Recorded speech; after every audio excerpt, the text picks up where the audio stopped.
in 1992 and was the league's tallest player for 3 years. He was the big difference in the middle for Sunkist. He proves that nice guys do finish first. From Palibhasa Lalaki and the Sunkist Orange Juicers, Bonel Balingit.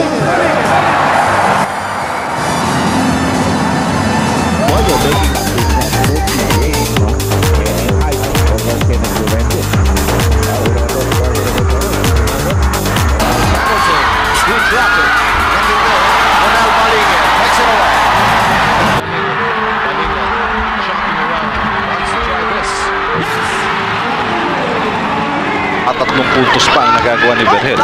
Inside pass, Balingit, may foul pang kasama. And the basket will count.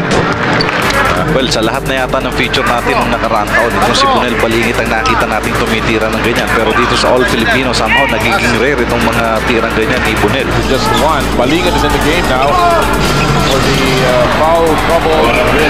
He just gets his first 2 points. Si Toma medyo may salbahe rin minsan niya. Ayaw niya alisin si Balingit. Maglabang kayong dalawa dyan. He comes closer, goes up, and that's too strong. Alipig offensive rebound, he goes up. Wala pa rin, Balingit grabs the rebound. Balingit, take a look. That's what you call an authoritative rebound. After the 3-point shot, and this is Balingit. Already 4 defensive rebounds. Against Kenneth Durandes. Bonel Balingit versus Dennis Espino. Kita mo naman yung mga galaw na yan, ha? Bonel using muscle, yes. Kenneth Durandes left of Benel. Andrew Lipot trying a quick. Bonel sees the basket. He has delivery. Defensive end, calculating steal.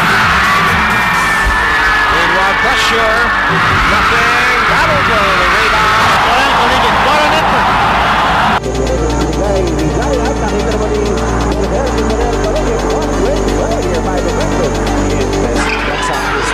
I would have expected Coach Derek Romano to use a small but speedy combination. For the start of the ball game, Ronnie, ikaw ang MVP nito. Why? Sabi niya, dahil puro siya lang nanalo kanina. Pag hindi ka MVP rito, eh ikaw... Kumapit sa bola. Pasa kay Balingit. Iniwasan si Marlo. Pasok! This is a big search by Sunkist. Yes. This one no good. Rebound Balingit. Kenneth Durandes. Whoa, magic shot. Bonel Balingit again controls the rebound. Then is Espino, rims out. And Balingit grabs the rebound once again. To make Hamilton work and make another hustle. Look at Bonel Balingit and Hawkins. Jab at each other with praise. Nothing coming from Hawkins. In this game.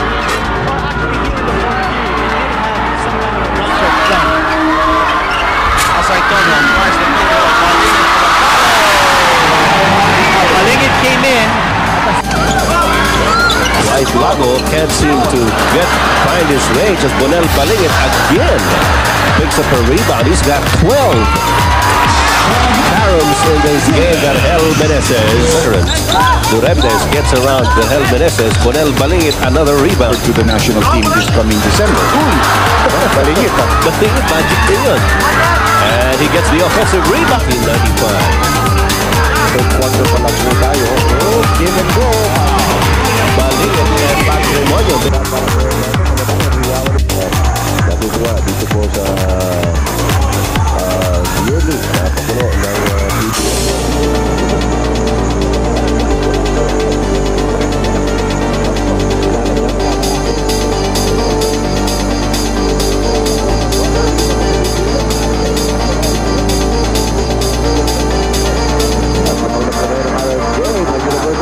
ng napalpal sa Limano, Bonel Bonel rotation, ginagawa na lang sa kanila ng Durandes, but dito kumaran gets it back, left-handed layup, dahil magmano Aquino, at Bonel Balingit finally gets the point, dahil yung point shot hindi pumatok ating Patrimonio para ng rebound, sa pala break, binigay ulit kay Bonel Balingit, still a power underneath the basket, Bonel Balingit, that's not what he has recovered.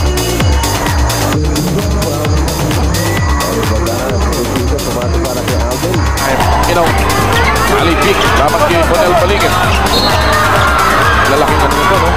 Yung isa si Mount Balingit, yung isa sa Mountain. And Pipita na ito si Alipig sa ring shot mo, pero hindi siya talaga makabuelo eh. nahirap pumelo kay Balingit. Bonel is leaning on him part denial. Halos hindi makahawak ng bola ito si Durante. Alipig again challenge. Call a foul. Pero may foul si Bonel Balingit. That'll be number 4 on the man Mountain at Tanduay. And that will also put them in the penalty now with under 8 minutes to play. Alipig trying to carry the load. Pero Tanduay answering the challenge. We'll be back.